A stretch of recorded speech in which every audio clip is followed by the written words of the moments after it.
Don't act all superior over a small amount of money. Even if my mother-in-law doesn't pay the mortgage, we've got plenty to cover it. Fine, if you're that confident, stop paying it then, but if you do, you'll need to move out. I'm not about to support someone who freeloads. Freeloader? You're saying that to my face? I've had enough of this. Suit yourself, I replied with a grin. A month after leaving my eldest son's house, I was working in my room when a call came in from Josh. What's going on? My name is Emma, and I'm 78 years old. I lost my husband 10 years ago and have since been living with my eldest son and his wife. They don't have kids, which might be why they feel comfortable buying whatever they want without even glancing at the price tags. When my husband was alive, things were under control, but after he passed away, their spending went overboard, and they began ignoring my warnings. One day, they decided to renovate the house. Since it was old, I thought it was a good idea to update the plumbing, so I didn't argue, but soon, their small project turned into a major renovation. They wanted separate bathrooms, separate kitchens. It was practically a duplex. I thought all of that was unnecessary. Since moving in, I had never seen Ava cook, and I did all the cleaning, every room, bathroom, and toilet. With 2 kitchens, I'd still be the one cooking, and I couldn't picture them cleaning their own space either.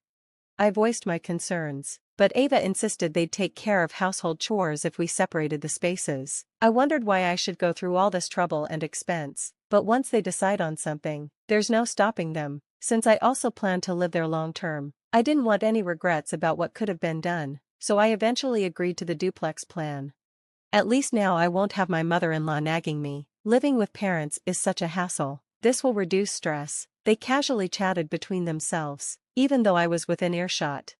When the renovation was finished, the house felt spacious, especially since it was just me and my eldest son, Josh, and his wife Ava. They have no kids, and Ava claimed she'd handle the housework and cooking. A week passed, and she hadn't done a single thing. When mealtime came around, they casually strolled downstairs, asking, "Where's dinner?" She also never cleaned. As I was tidying up downstairs, she would say, "Oh, while you're at it, could you clean upstairs too?" Meanwhile, Ava spent her time online shopping, and more packages arrived daily. Then, Josh told me, "Mom, I'll cover the living expenses. You take care of the mortgage." The house was in Josh's name, and because of their extravagant additions, the mortgage was $300,000. I work from home as a writer, but paying the mortgage would eat up almost all of my income. I agreed without much protest, relying on my savings and the fact that I lived there too. I thought this would give them a chance to save, but they never did. Every dollar Josh made went straight into their shopping habits, with no thought of saving for the future. Josh works for a good company, but when I tried to talk to him about spending wisely, he dismissed me. "Relax, Mom, I make way more money than you ever did, we're fine." Ava, a stay-at-home wife, didn't help around the house. She didn't even bring in the laundry. Once, when it started raining, she told me, "It's raining, mother-in-law, you should bring the laundry in," and went back to her room. If dinner was delayed, they'd only complain, "Isn't dinner ready yet? We're hungry," without offering a hand. I began wondering why we even bothered living as 2 families. I cooked for 3 in the downstairs kitchen, and they used the downstairs living room and bathroom, despite the fact that we had a brand new second floor designed for their use. At this point, the second floor was just where they slept. A waste of all that renovation. "Ava, you're home all day, couldn't you start doing the cooking, cleaning, and laundry? But we're family, you're always home too, so why can't you just handle it for us?" she replied. "That's right, Mom, I'm paying for everything here, so you shouldn't be complaining," Josh added. While Josh covered the living expenses, I was the one paying the mortgage every month. When I reminded them of this, they just laughed. "You call that work? You don't make much, and the mortgage isn't even that big. Stop making it into such a big deal." After being belittled like that, I stopped arguing. One day, Josh and Ava came home loaded with bags from luxury stores. I asked why they had bought so much, and they said, "It's our anniversary, so we decided to treat ourselves. We've always wanted to do something like this. You know, like the rich people you see in movies, buying whatever they want. We deserve it to relieve some stress." They laughed and seemed proud, but I thought it was ridiculous. Grown adults in their 40s going on shopping sprees like they were living in a movie seemed out of touch with reality. No matter how much I warned them about their spending, nothing changed. They'd always say, "It's our money, We can spend it however we want, disregarding all my advice, even though I was paying the entire mortgage. They treated me like I was in their way. The idea of living indefinitely with these two was becoming more and more intolerable. My second son and his wife had previously offered for me to live with them, but with their 2 kids in junior high, I didn't want to be a burden. They were busy preparing for exams, and I felt confident I could handle myself independently. I had a steady income and savings, and even if I needed care later on, I figured I could manage without imposing on anyone. Once I decided to live on my own, my mood lifted. I stopped letting my eldest son and his wife's words bother me. One day, as I was thinking about buying new appliances for my future home, I heard a loud crash in the kitchen. Rushing in, I found Ava standing over a broken teacup scattered on the floor. I accidentally dropped the cup while making tea. "Can you clean it up?" she said, as if I were some kind of servant. "If you broke it, you should clean it up," I replied. Josh stepped in, dismissing me. "Mom, you do all the housework anyway. What's the big deal? You're here because of the money I make, remember?" Ava, of course, nodded in agreement. But that wasn't true. I was the one paying the mortgage and taking care of everything in the house. While they went on spending sprees, I reminded them that I was covering the mortgage, but they brushed it off, laughing. "Don't act so proud about that little bit of money," Ava sneered. "Josh works for a top company. Even if you stopped paying, we're doing just fine. If you're so confident, go ahead and stop paying, but if you do, you'll need to leave. I'm not going to support anyone who doesn't contribute," Josh added. "Freeloader?" That was the final straw. "Fine by me," I said, smiling as I realized they had finally asked me to move out. It was time to act. I stopped paying the mortgage, packed my things, and within a week, I was gone, having rented an apartment of my own. As I left, Josh said, "We'll forgive you if you just apologize." "Why should I apologize?" "No thanks. I'm quite happy not seeing you two anymore." "Don't come crawling back," he shouted. "That's a promise," I said as I walked out, feeling a sense of freedom wash over me. Later, I called my second son to tell him I'd moved. He was concerned, and his kids even offered that I could live with them, but I reassured them that I was fine on my own. I looked forward to living for myself, writing from home, and enjoying my solitude. A month after I'd moved out, I was enjoying my newfound peace when Josh called. "Mom, what's going on?" "What do you mean?" I asked. "The mortgage payment is $2,500. There's no way it went up that much just from the renovation." Josh, who had always assumed I didn't earn much, was clearly surprised. He had no idea what kind of financial responsibility the house required. "Of course, the mortgage went up. The renovation wasn't cheap," I explained. "How can you afford that? You must have used Dad's insurance money or something." "You really think my income is that low?" I asked, amused. "What? You're just doing some small side job, right? You probably make $200 or $300 a month."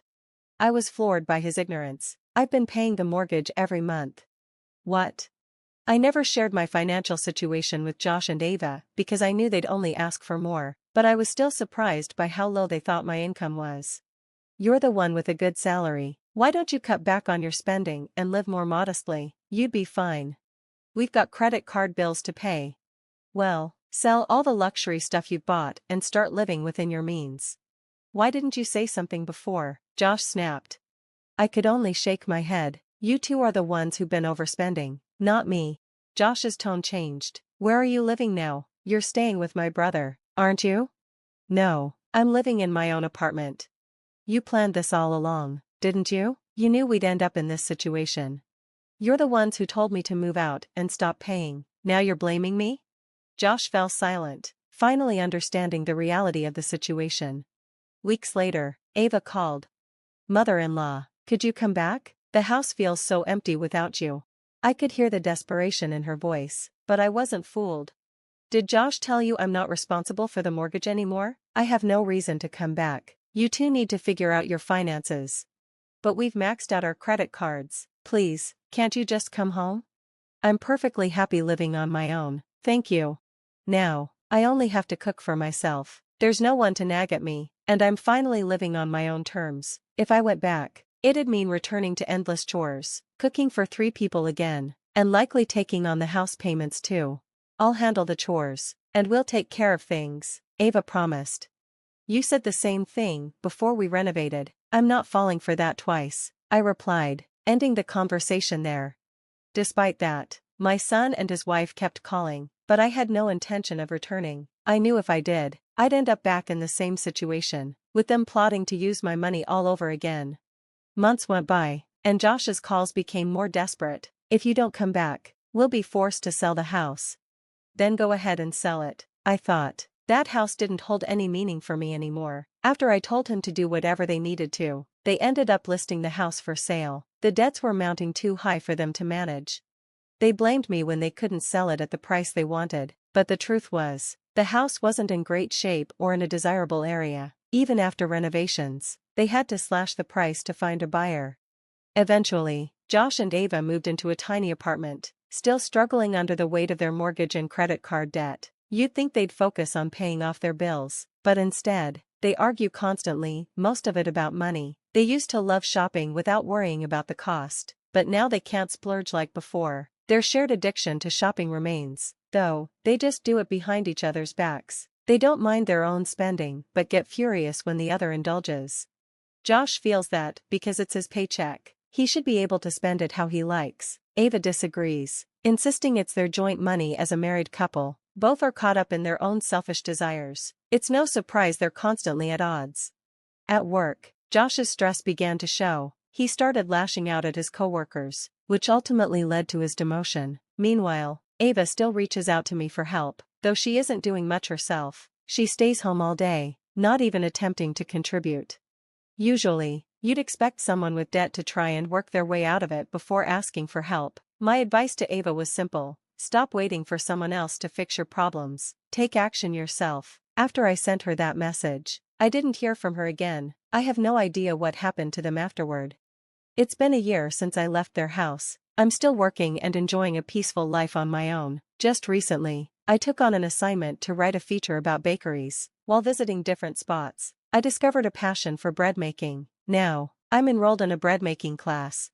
The class has a diverse mix of people, from my generation to younger ones in their 30s. Although our ages vary, we all share a common love for baking, and that's mostly what we talk about. We bake together, savor the fresh bread we create, and enjoy easy conversations around the table. These moments have brought me a deep sense of fulfillment. Josh and Ava filled their lives with expensive possessions and spacious homes, only to end up trapped in a cycle of debt. They can't escape it as long as they keep chasing after material things. Until they learn to value something beyond luxury items, they'll remain stuck. For me, happiness isn't in fancy things, but in making and enjoying bread with like-minded people, relishing the smell of freshly baked loaves, and finding joy in the simple things. Thanks for watching, and I'll see you next time. Stay amazed.